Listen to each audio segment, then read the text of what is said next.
Alors les amis, dernier psaume avant qu'on les refasse l'année prochaine. On a exprès fait les psaumes pour éviter d'avoir des prédications suivies. Mais au final, je me suis rendu compte que j'ai quand même fait un peu ma propre série de prédications suivies en faisant tous les psaumes messianiques. Enfin, tous, c'est pas vrai, j'ai pas tous fait, mais ce sera le troisième là. Alors je vous invite les amis, on va ouvrir nos Bibles au psaume 45. C'est le psaume qu'on va étudier.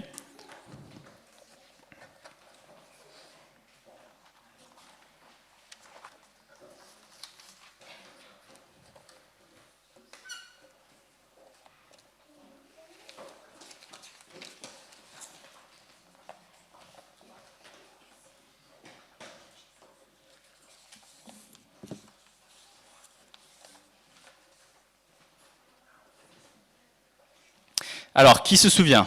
Quels étaient les deux autres psaumes qui sont considérés comme étant des psaumes messianiques? Donc ça veut dire que c'est des psaumes qui parlent de Jésus qu'on a étudiés cet été. Alors je suis sûr qu'ensemble vous allez y arriver. Il y avait le 22, excellent. Et à la suite du 22, il y avait le 110, excellent. Alors est-ce que certains se souviennent en vrac de certaines des choses qu'on a vues dans ces psaumes qui parlent de Jésus? Oui, ça c'est le psaume 22, hein. Ils ont percé mes mains et mes pieds. C'est ce que David dit dans le psaume 22. Et bien sûr, on sait que ça s'accomplit pleinement en Christ sur la croix. Est-ce qu'il y en a d'autres? Oui, psaume 110, hein. Assis-toi à ma droite jusqu'à ce que j'ai fait de tes ennemis ton marchepied. Donc c'est un psaume, on va dire, de conquête militaire et de victoire de David, mais qui parle de Christ qui vient et qui met à mort la mort, le péché, Satan sur la croix. Très bien. Est-ce qu'il y a d'autres éléments qui vous sont restés? Le début du psaume 22, je suis sûr que vous le connaissez. Pourquoi m'as-tu abandonné? Excellent. Alors j'aimerais juste rapidement, de façon plus ou moins chronologique, voir les quelques éléments qu'on a vus dans ces psaumes messianiques, et ça va nous faire aboutir au psaume 45. Donc on a Christ qui est abandonné du Père, hein, on l'a dit, mon Dieu, pourquoi m'as-tu abandonné? Dans le psaume 22, on voit qu'il est moqué, humilié, et puis finalement crucifié, avec le verset qui dit « Ils ont percé mes mains et mes pieds ». Le psaume 110, hein, donc le Messie, après avoir été abandonné, humilié, crucifié, il triomphe, il ne reste pas dans la tombe, mais Satan, le péché, la mort sont mis sous ses pieds, et Dieu le Père lui dit « Assis-toi à ma droite », et donc Jésus ressuscite et monte à la droite du Père, élevé en tant que vainqueur. Et maintenant, il intercède pour nous à la droite de Dieu, puisqu'il est prêtre, comme le dit le psaume 110, à la manière de Melchisédek. Ça veut dire pour l'éternité. Ce n'est pas un prêtre qui meurt et on doit le remplacer, c'est un prêtre qui, pour toujours, peut intercéder pour nous. Et vous vous souvenez, la fin du psaume 110 parle du jugement éternel à venir. Et il reviendra pour juger le monde, et on se souvient de cette image terrible. Le verset 6 dit « Tout est rempli de cadavres ». Ça, c'est la mauvaise nouvelle. Mais la bonne nouvelle aussi, c'est que Christ revient pour emmener son épouse, son Église, sa bien-aimée, pour un mariage grandiose. Et c'est de cela que parle le psaume 45. Donc on va lire le psaume 45 ensemble. Aujourd'hui, le sujet, c'est mariage.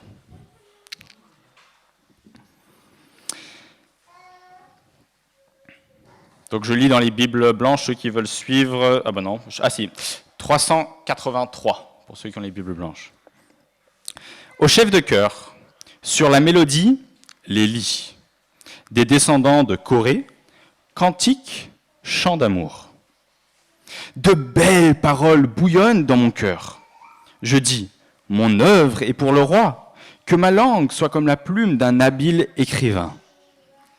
Tu es le plus beau des hommes.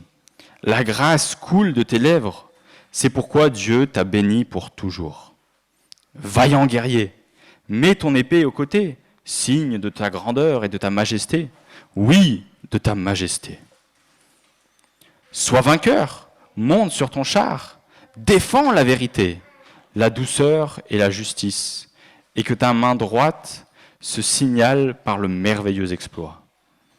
Tes flèches sont aiguës, des peuples tomberont sous toi. Elles frapperont droit au cœur des ennemis du roi. Ton trône, ô Dieu, est éternel. Le sceptre de ton règne est un sceptre de justice. Tu aimes la justice et tu détestes la méchanceté. C'est pourquoi, ô Dieu, ton Dieu t'a désigné par onction comme roi, de préférence à tes compagnons avec une huile de joie. La myrte, l'aloès et la cannelle parfument tous tes vêtements. Dans les palais d'ivoire, les instruments à cordes te réjouissent. Des filles de rois figurent parmi tes bien-aimés. La reine est à ta droite, parée d'un or venu d'Ophir, je suis désolé. Écoute, ma fille, regarde et tends l'oreille. Oublie ton peuple et la maison de ton père. Le roi porte ses désirs sur ta beauté. Puisqu'il est ton Seigneur, prosterne-toi devant lui. Avec des offrandes, les habitants de Tyr et les plus riches du peuple chercheront ta faveur. La fille du roi est toute resplendissante à l'intérieur du palais. Elle porte un vêtement tissé d'or. Elle est présentée au roi, revêtue de ses habits brodés. À ta suite, des jeunes filles, ses compagnes, sont amenées auprès de toi. On les introduit au milieu des réjouissances et de l'allégresse. Elles entrent dans le palais du roi. Tes enfants prendront la place de tes pères et tu les établiras princes dans tout le pays. Je rappellerai ton nom de génération en génération. C'est pourquoi les peuples te loueront pour toujours et à perpétuité. Alors, vous l'aurez remarqué, ce psaume parle d'un roi et de son mariage avec une épouse. Et dans le contexte historique dans lequel le psaume a été écrit, ce psaume est en train de décrire, et il est utilisé pour fêter les mariages du roi. Alors l'une des questions peut-être qui bouillonne en vous et que vous vous posez, vous dites, mais comment se fait-il, Philippe, que tu appliques ce texte à Christ et à son épouse? Est-ce que vraiment on peut faire cela? Comment est-ce que ça se justifie? Alors j'aimerais vous dire, premièrement, pour ceux qui ont peut-être les petites annotations dans votre Bible, vous remarquerez que le verset 7 et le verset 8 de notre psaume est cité par l'auteur aux Hébreux. Et l'auteur aux Hébreux prend ce texte et l'applique à Christ. L'auteur aux Hébreux est en train de dire, ce roi dont il est question dans le psaume 45, c'est Christ. Et d'ailleurs, même sans le Nouveau Testament, il y a des choses qui devraient vous sauter aux yeux. Je vais relire le verset 7 et le verset 8. Il dit « Ton trône, ô Dieu ». Il est en train de s'adresser au roi. Il ne dit pas « Ton trône, ô roi, est éternel ». Il décrit le roi comme étant Dieu. « Ton trône, ô Dieu, est éternel. Le sceptre de ton règne est un sceptre de justice. Tu aimes la justice et tu détestes la méchanceté. C'est pourquoi, de nouveau, ce n'est pas « Ô roi, ton Dieu », c'est « Ô Dieu, ton Dieu t'a désigné par onction comme roi, de préférence à tes compagnons. » Quel roi peut être appelé Dieu si ce n'est pas Dieu lui-même? Et donc, je pense qu'on peut avec grande certitude dire que ici, même si le psaume s'applique dans le contexte immédiat au roi d'Israël, il y a une portée beaucoup plus lointaine qui parle au roi que nous avons, Jésus-Christ. Et quelque part, ce n'est pas une interprétation que nous faisons, c'est une interprétation que la Bible fait elle-même. La Bible s'auto-justifie, et donc c'est pour ça que c'est légitime d'interpréter ce passage ici comme étant Christ, et donc d'appliquer ce mariage, pas juste entre un roi et son épouse historique, mais aussi à Christ et à son épouse, qui est l'Église. C'est un peu comme dans le psaume 22 et le psaume 110 qu'on a vu auparavant. Ces psaumes ont un vrai sens historique. David vraiment se sentait abandonné de Dieu. Quand il a dit « Mon Dieu, pourquoi m'abandonnes-tu » il se sentait vraiment abandonné. David était réellement un conquérant militaire qui a mis ses ennemis sous ses pieds. Mais ces psaumes ont aussi, et je pense on peut dire surtout, un sens plus profond, plus loin. qui s'accomplit en Jésus-Christ. Et donc si Christ est le vrai roi de ce psaume dans un certain sens, qui est cette reine? Qui est cette femme de Christ à qui il va se marier? Je suis sûr que beaucoup d'entre vous ont la réponse déjà, mais j'aimerais lire quelques passages pour le justifier. On va ouvrir Apocalypse 19 et je vais lire les versets 7 et 8. C'est l'Apocalypse, c'est le tout dernier livre de la Bible qui parle de la fin, de comment les choses vont se dérouler à la fin des temps. Réjouissons-nous, soyons dans la joie et rendons gloire, car voici est venu le moment des noces de l'agneau. L'agneau, c'est aussi une façon de parler de Jésus-Christ. Et son épouse s'est préparée. Il lui a donné de s'habiller d'un fin lin, éclatant, pur. En effet, le fin lin, ce sont les œuvres justes des saints. Donc ici, on voit l'épouse, c'est l'Église, qui a les bonnes œuvres, qui se prépare pour son époux. Ou encore, je lis deux chapitres plus loin, le chapitre 21, les versets 2 et 3. « Je vis descendre du ciel d'auprès de Dieu, la ville sainte, la nouvelle Jérusalem, préparée comme une mariée qui s'est faite belle pour son époux. Et j'entendis une voix forte venant du ciel qui disait « Voici le tabernacle de Dieu parmi les hommes. Il habitera avec eux, et ils seront son peuple, et Dieu lui-même sera avec eux. Il sera leur Dieu. » Ou encore, on pense au passage que Philippe a lu auparavant dans Matthieu 25. Le royaume des cieux ressemble à 10 vierges, puis on saute quelques lignes, qui allèrent à la rencontre de l'époux. Une des choses que j'ai remarqué depuis que je suis marié, et qu'avec Laura, on rencontre un autre couple marié, une des phrases d'accroche qui démarre souvent la conversation, c'est « Et vous ? Comment est-ce que vous vous êtes rencontrés ?» Je suis sûr que vous aussi, vous connaissez ça. Pour ceux qui sont mariés, peut-être, vous allez voir un autre couple, et puis eux vous racontent leur histoire. « Ah, nous, on s'est rencontrés comme ci, comme ça, et puis voilà, on s'est mariés, et nous voilà maintenant. » Et puis vous aussi, vous racontez votre histoire. Est-ce qu'on vous a déjà raconté l'histoire de la rencontre et du mariage de Jésus et de son épouse? Est-ce que vous l'avez déjà entendu? Je suis sûr que oui, mais j'aimerais quand même vous la raconter. Et l'histoire de cette rencontre et de ce mariage commence avec deux personnes très différentes. Mais alors vraiment très différentes. On a un Jésus qui a toujours été l'homme parfait, vraiment irréprochable. Et on pourrait voir ici dans le psaume 45, vous pouvez le relever, il y a des phrases assez fortes qui disent « le plus beau des hommes ». Il est fort, c'est un vaillant guerrier, il défend la vérité, c'est un homme qui est droit dans ses chaussures. Mais c'est aussi un homme qui est plein de douceur, dit le verset 5. Il est plein de justice. Le verset 7 dit « il déteste la méchanceté ». Le verset 8 parle aussi d'un homme qui est bien habillé, qui est parfumé, qui sent bon. Un homme qui gère des responsabilités. Et surtout, un homme juste et parfait. Et surtout, cet homme a toujours été juste et toujours été parfait. Il n'a pas un arrière-plan difficile, cassé. Non, c'est un homme parfait. Et de l'autre côté, on a une jeune fille qu'on pourrait dire très peu recommandable. Et j'aimerais vous lire, on va dire, un peu le passé de cette jeune fille. Alors je vous invite, pour ceux qui veulent suivre, on va ouvrir Ézéchiel au chapitre 23. À ce moment-là, Jésus et sa bien-aimée sont déjà fiancés, mais on voit que, voilà, il y a beaucoup de choses qui ne vont pas encore du côté de la fille.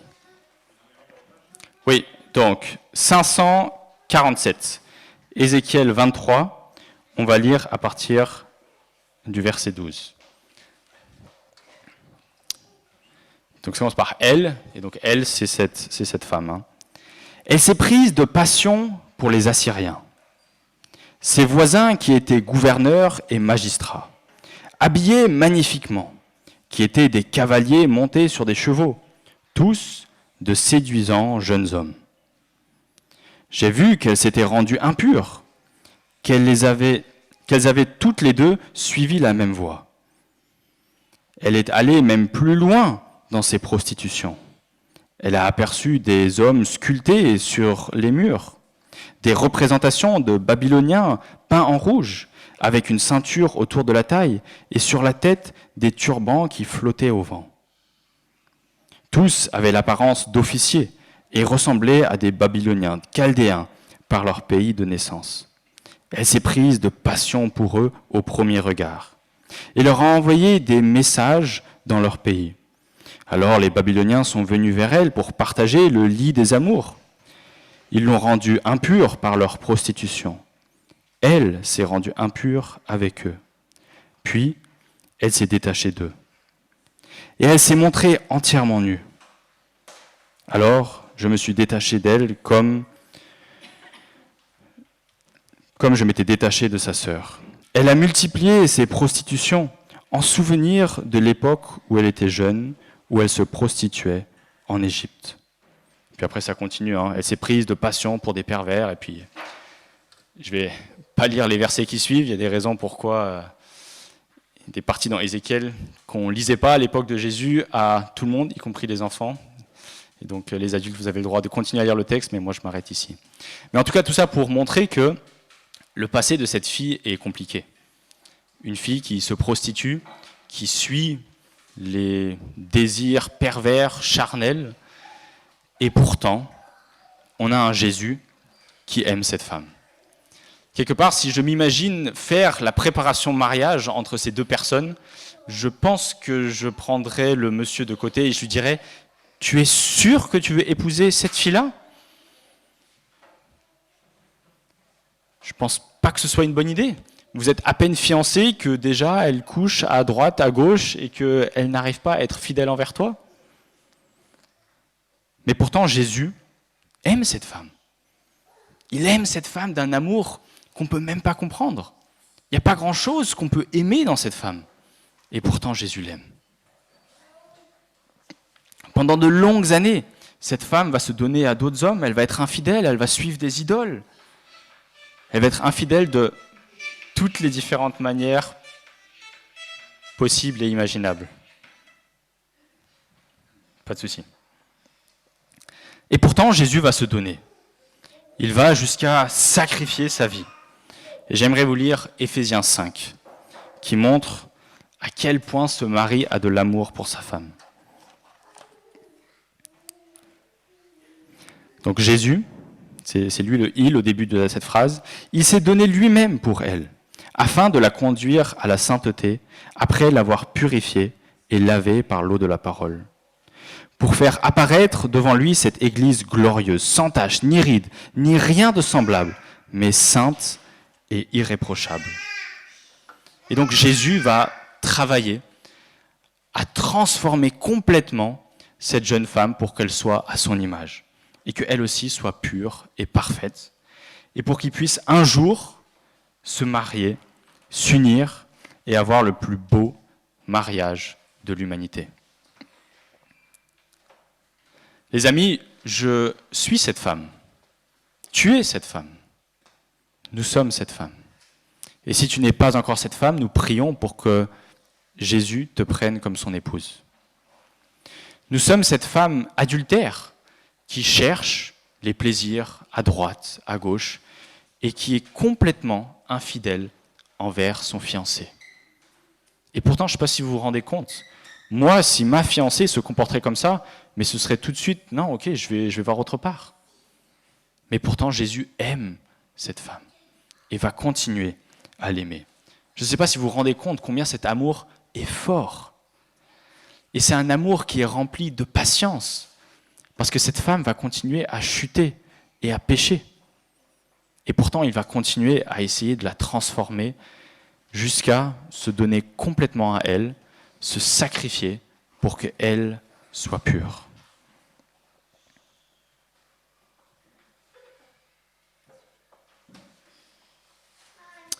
Tout ça pour dire, nous avons besoin de cet époux. Nous avons besoin d'un Jésus qui nous aime et qui nous transforme totalement. Je ne sais pas si vous vous rendez compte combien cet amour est grand. J'ai presque du mal à le formuler avec des mots. Mais ici, contempler cette fidélité, elle est impressionnante. C'est un Jésus dans lequel le divorce n'est même pas une option.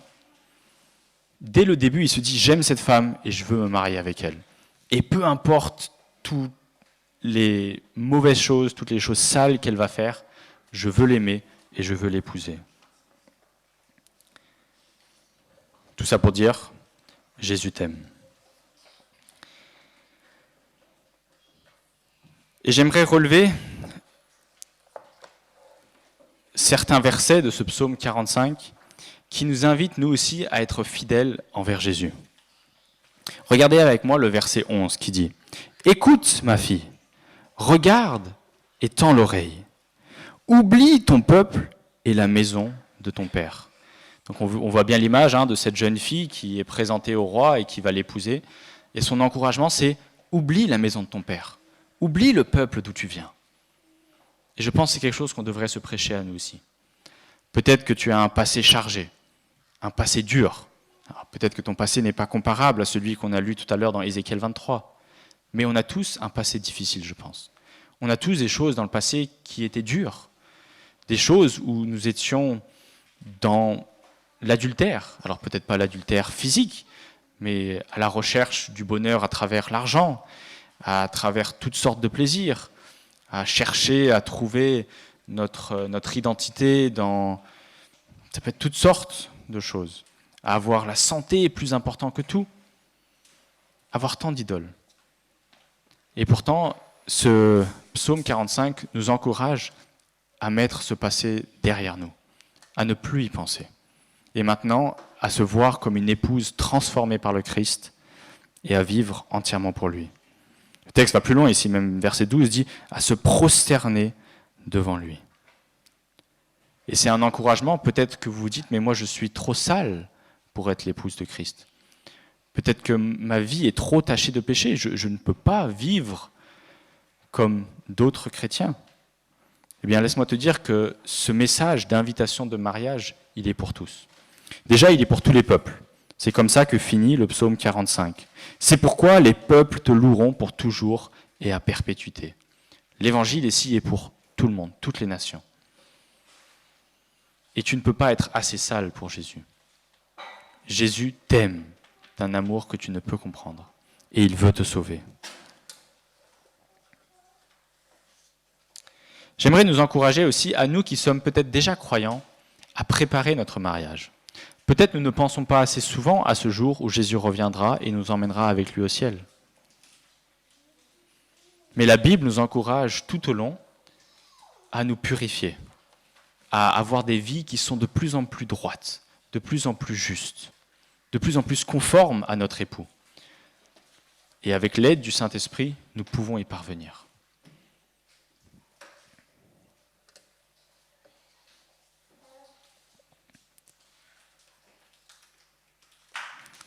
Et bien sûr, l'image finale de ce psaume est magnifique. J'aimerais vous encourager, peut-être quand vous retournerez à la maison ce soir ou cette semaine, relisez ce psaume. Et imaginez que vous êtes cette jeune fille qui va épouser Christ. Les termes ici sont magnifiques. Il est question d'une reine qui est à la droite, qui est parée d'or, qui est vêtue magnifiquement. Et aux yeux de Dieu, pour ceux qui sont lavés par le sang de Jésus-Christ, c'est ce que nous sommes. Nous sommes une épouse parfaite pour un époux parfait.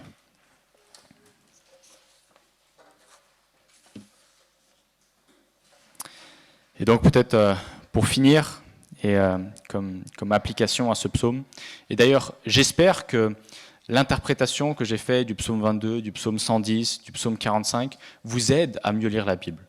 Que quand vous allez lire à partir de maintenant des passages où il est question de conquête militaire de la part de David, vous voyez Christ qui vient, qui conquit Satan, la mort, le péché. Quand vous lisez des passages qui parlent de l'amour que Dieu a pour son épouse, ou quand on lit Cantique des Cantiques, ou quand on lit des textes dans Ésaïe, dans Jérémie, vous pensez à l'amour que Dieu a pour vous. Quand vous lisez des textes de souffrance, où vous voyez les prophètes qui souffrent, David qui souffre, que vous voyez Christ qui a souffert pour purifier son épouse. Et donc, j'aimerais finir avec 3 encouragements pratiques. Le premier, c'est contemplons Christ. Contemplons cet époux totalement immérité. Franchement, en tant qu'épouse, nous ne méritons nullement cet époux. C'est un homme beaucoup trop parfait pour nous. Et pourtant, il se donne à nous. Et donc, on peut le contempler, parce qu'il n'est pas juste notre époux, mais il est aussi notre roi et notre Dieu. J'aimerais encourager aussi que la fidélité que Dieu a prouvée à travers les années à Abraham, à ses descendants, à son peuple, à nous, eh bien, en retour, nous prouvions aussi notre fidélité. Nous mettions de côté notre passé, les choses qui nous chargent, et que nous lui promettions quelque part notre allégeance. Et tout ça, les amis, j'aimerais vous encourager à avoir la perspective éternelle en vue.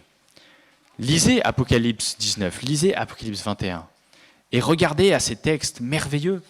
Peut-être que vous ne vous sentez pas prêt pour un mariage avec notre Seigneur Jésus. Mais pourtant, Jésus va tout faire pour que vous soyez prêts. Et ce jour va venir, et on va pouvoir l'épouser. Je m'arrête ici, les amis. Je vais encore prier, et on va pouvoir continuer par un chant en réponse à ce qu'on a entendu. Oui, Seigneur, merci pour ta parole.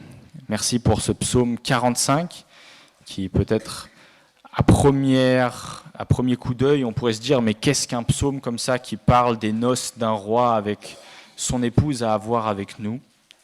Et ça a beaucoup à voir avec nous, puisque ça parle de Christ qui nous aime malgré ce que nous sommes.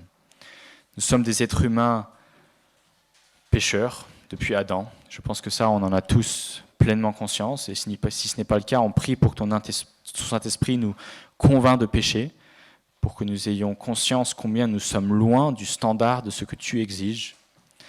Et pourtant, tu es un mari qui nous aime et qui à aucun moment donné ne va nous repousser. Nous savons que tu as tout préparé pour que ce mariage soit magnifique au ciel un jour avec toi. Et on veut se préparer, nous aussi, de notre côté, et mettre de côté toutes les idoles, tous les amants que nous avons encore et que nous chérissons dans nos cœurs, pour nous préparer et nous dédier entièrement à toi. En tout cas, Seigneur, merci pour cette perspective éternelle. Merci pour tout ce que tu as fait. Quand on pense au psaume 22, que tu t'es donné, tu as été prêt à ce que le Père t'abandonne pour nous. Tu as été crucifié sur une croix pour prendre sur toi nos péchés. Tu es monté à la droite du Père. Tu es le roi vainqueur. Et tu es aussi l'époux fidèle qui va revenir et qui va nous chercher. Et je prie, Seigneur, que toutes ces vérités impactent nos vies et transforment nos cœurs. Amen.